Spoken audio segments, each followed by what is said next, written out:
We'll start Satsang with Asatoma Sakamaya.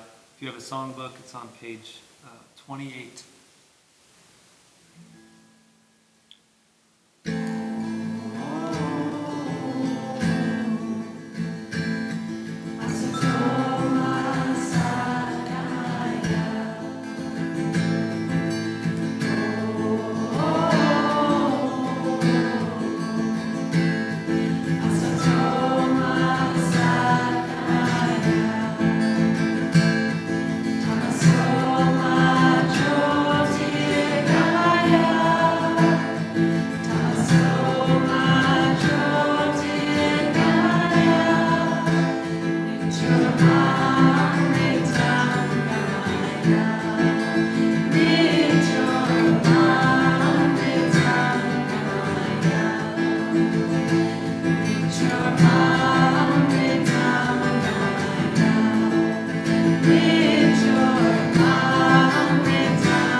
Namaste. Welcome to Satsang. I'm Swami Samayananda. And I was thinking about those last words, the open sky. We had open skies today with lots of rain. And now the open skies are turning blue. So it's really nice for you to be able to see out the windows and see, hopefully, the trees and the lake, how beautiful it is. So let's begin tonight together by repeating the Divine Mother prayer.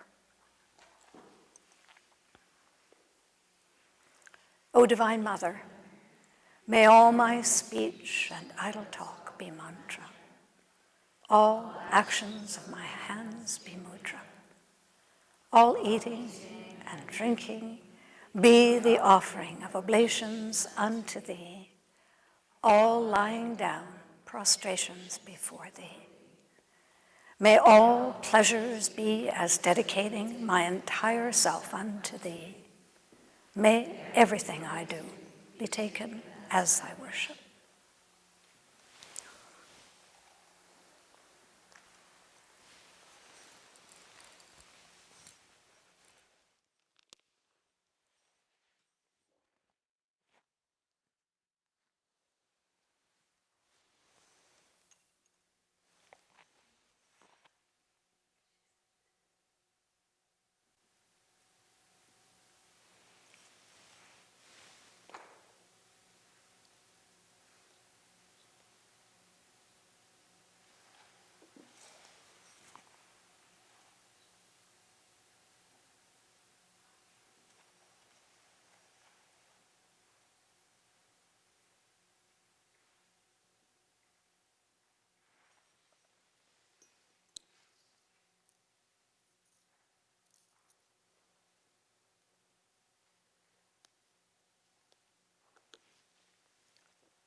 So let's together chant Om, invoking the light in the Temple of Light.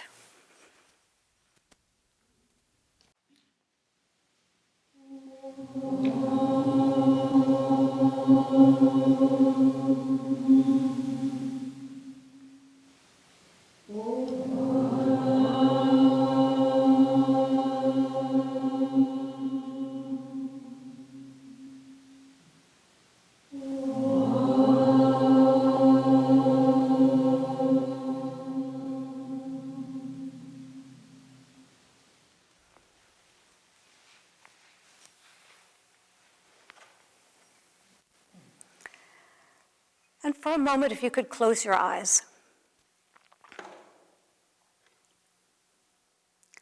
And bring your focus to the space between your eyebrows. And visualize there a tiny pinpoint of light. Concentrate on this point of light.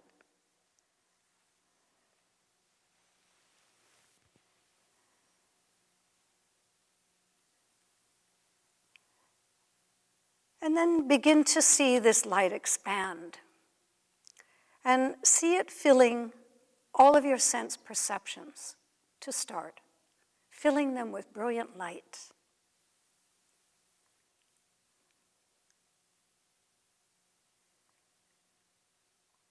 And then this light keeps expanding until you're completely filled with brilliant light. And it keeps expanding out and out and out until it reaches the sky and beyond. And see everything and everyone in the light.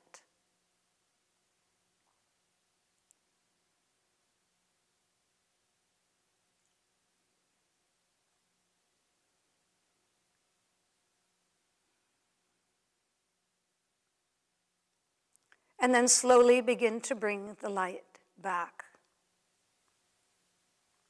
Watch it return to that pinpoint of light.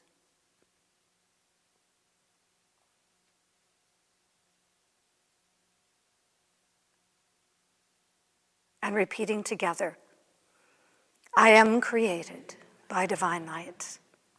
I am sustained by divine light. I am protected by divine light.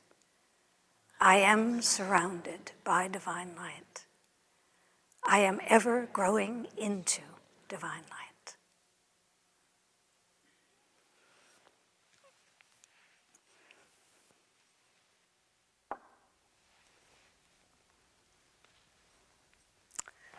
And we'll now have a song. We'll sing Gopala Krishna on page 50.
So we'll chant to Tara tonight, Goddess, Mother of Compassion. And like we just did with that visualization of the light, that's what we're doing with mantra, is we're seeing that light expand, expand, expand to include the whole world, and then coming back in the end here. And we're particularly keeping in our chanting all those who are involved in caring and supporting essential services of any kind this particular time, and also the concerns, the divisions, and hopefully the healing that is happening in the world in many other ways as well. Always for the lineage and for the teachings. So, Om Tara.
Om Tara.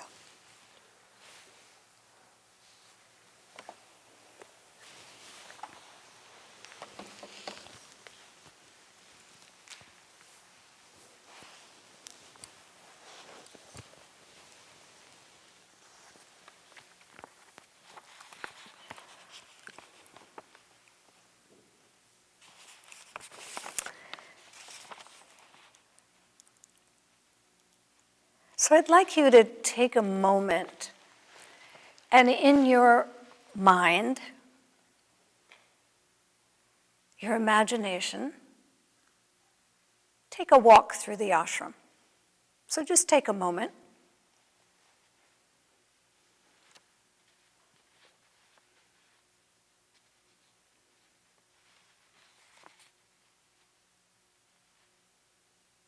Seeing all that's here.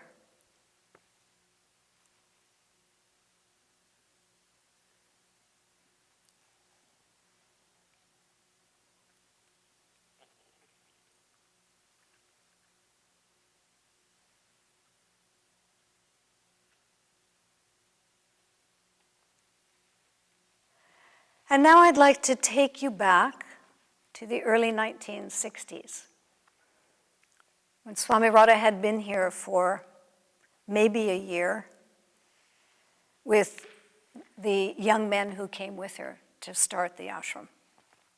So this is taken from a satsang that she gave where she was talking about the early years here. So here are a few of her words. What the ashram is today is something quite different than when I came out here in 1962. Coming out here into the country with literally nothing was quite an experience. This was just a place in the bush, really. Of course, we didn't have any bathrooms when we came out here. We had only outhouses. And one day I was washing dishes in the kitchen in main house, and suddenly it got very dark. I couldn't understand what happened. And I looked up, and there a bear was following my movements from one side to the other. And I was asking myself, how do I get out? We had no dishwashers. We didn't have any washing machines. So I was washing all the clothes in the neighborhood. She wasn't washing everybody's clothes in the neighborhood. She was washing the clothes and then going into somebody's neighbor's house. And then I had to carry all that wet stuff back here, hang it up, and you know, living in the mountains, how the rain will suddenly come. So behind main house where we eat, there is a creek. And at one spot, the creek makes a little pool. It's really a water hole. And that used to be my refrigerator. Milk and butter, I would keep there in some old pots. And I had a wooden board on top so that it wouldn't tumble over in the water, and also so that the animals couldn't get in it. The cooking, I had never cooked in my life before, because in my family there was always more than one cook, and I had barely been in my life in a kitchen. So coming out here, there was a coal stove. There was not anything else. We had a bit of hot water, but not much. There was some sort of a box in the stove, and if you had a fire, then we could warm some water. But I had to go forward and back and make sure that the wood wasn't finished burning and that the food was warm again. And then I got an idea. If I just stand there and wait till somehow the food would boil, then I could take a couple of old blankets and wrap the pots up and do that all early in the morning. By the time they came home from land surveying, the young men, the food was in perfect condition, well cooked, and all the nutrients were there. So we still had some good meals in spite of this simplicity that we had here. I had once 5 pounds of potatoes and 6 tomatoes, and I had 14 young men who could eat, each one like a trooper. How to put a meal together for this? In the last minute, when I was wondering who should I distribute this to so that each one had something to eat, Somebody banged the door like there was a big fire and pushed the door open with his foot, and he had 2 huge boxes of food. From my experience, I can tell you those early years were an incredible time. I would not have wanted to miss it. Sometime in life, we need challenging situations. We need to have that personal experience that the power that created us in the first place can take care of us. And that last line really stayed with me, that the power that created us in the first place can take care of us. And the word that kept coming to me was the word trust. And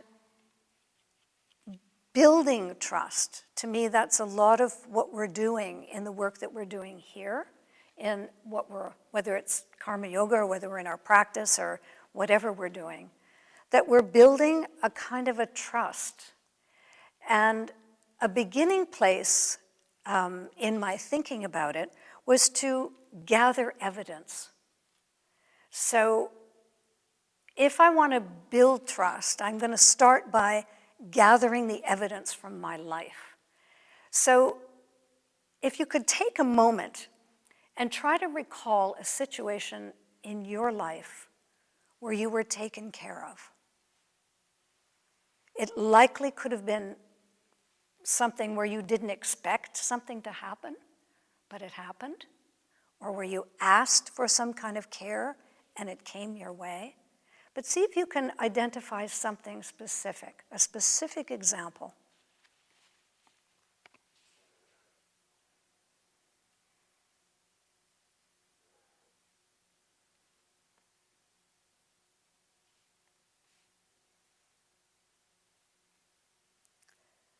So then that first step in building trust is gathering the evidence so that we're aware.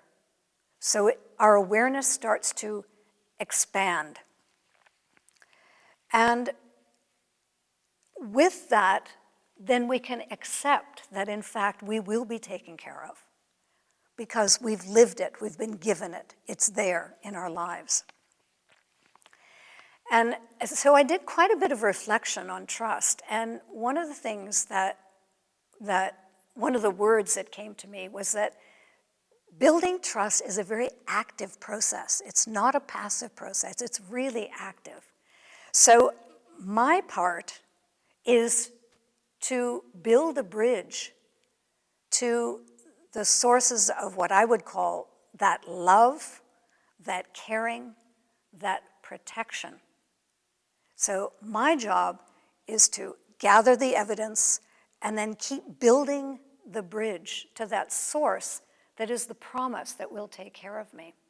And that's what our practices are about, really, is we're doing the practices so that we stay open in our minds and in our hearts to be able to receive whatever it is we need, whether we know we need it, whether it's something we've asked for, but unless that bridge is there and that openness is there, we may miss it completely. So that's our active part, keeping the mind and heart open through working with the practices. And then always, with whatever has been received, it's expressing the gratitude, the recognition and the gratitude for what's been received. And thinking about this time in particular, I know you all know this, but it's a time of tremendous uncertainty. And it's also a time of what I call a not knowing time, which is, I think, same way of saying uncertainty, but I like that phrase. It's a not knowing time. And so in that, I mean, I've watched myself kind of go up and down with the anxiety and the questions and the what ifs and what's next and what will be the next change and what will be the next challenge. And I recognize that when I'm in that place of asking questions at that level, that I start kind of spinning inside. So I said, well, how do I get myself out of that kind of anxiety of spin? And the lift for me is coming back to Swami Radha's main question, coming back in myself to what is my life purpose? Why am I here? And what gives me meaning? And so I lift out of that, and then out from that place can ask myself, what is the step I need to take to move forward, to not stay in this circular kind of what's next and what's coming? But what from purpose can I bring forward into my daily life? So the reaffirming, however we find ways of doing that in our lives, of what she says, the power that created me can take care of me. How do I keep reaffirming that? How do I find the evidence? And how do I keep building the bridge to that place where I'll recognize it and can accept and receive it? And I think one of her greatest gifts to us was the Divine Light invocation, and out of that, the Divine Light mantra. And so I'd like to repeat it twice, and then I'm going to ask you a question, and then we'll repeat it 2 more times. I am created by Divine Light. I am sustained by Divine Light. I am protected by Divine Light. I am surrounded by Divine Light. I am ever growing into Divine Light. I am created by Divine Light. I am sustained by Divine Light. I am protected by Divine Light. I am surrounded by Divine Light. I am ever growing into Divine Light. And now as we repeat it 2 more times, holding the question, what does this mantra have to do with trust? I am created by Divine Light. I am sustained by Divine Light. I am protected by Divine Light. I am surrounded by Divine Light. I am ever growing into Divine Light. I am created by Divine Light. I am sustained by Divine Light. I am protected by Divine Light. I am surrounded by Divine Light. I am ever growing into Divine Light. Namaste.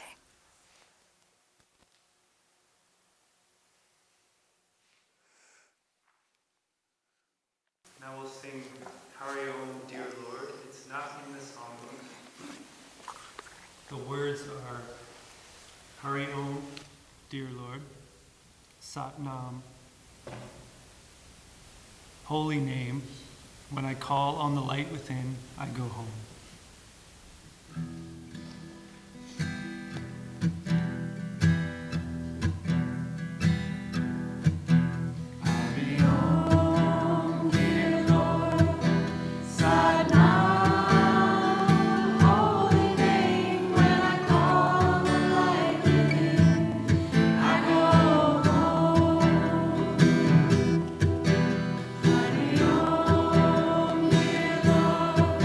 Sa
And now the acknowledgement of the sweetness. And if you bring your hands together and create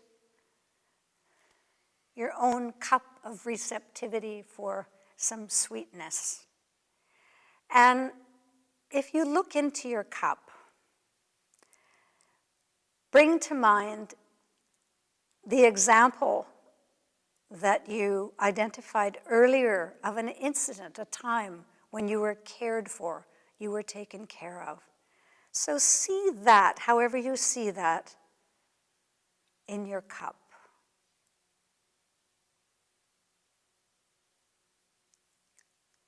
And what was the gift that you were given?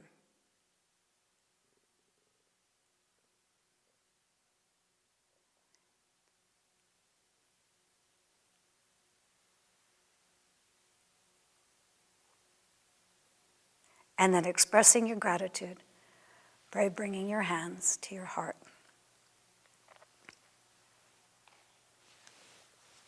Namaste. I will sing another song that isn't in the songbook. Many of you here know it. The words are, love surround you, peace surround you, angels surround you every day, all day long, morning, noon, and night. You are surrounded by the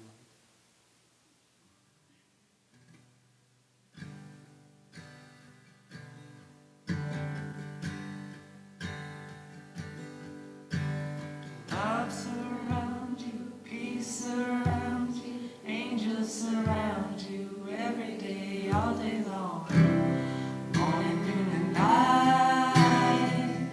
You are surrounded by the light. Love surrounds you, peace surrounds you, angels surround you every day, all day long, morning, noon, and night. You are surrounded by the light. You are surrounded by the light of peace, the light of God, the light of love surrounds you, peace surrounds you, angels surround you every day, all day long, morning, noon, and night. You are surrounded by the light. Love surrounds you, peace surrounds you, angels surround you every day, all day long, morning, noon, and night. You are surrounded by the light. You are surrounded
Indeed, we are all surrounded by the light. Hari Om Tat Sat.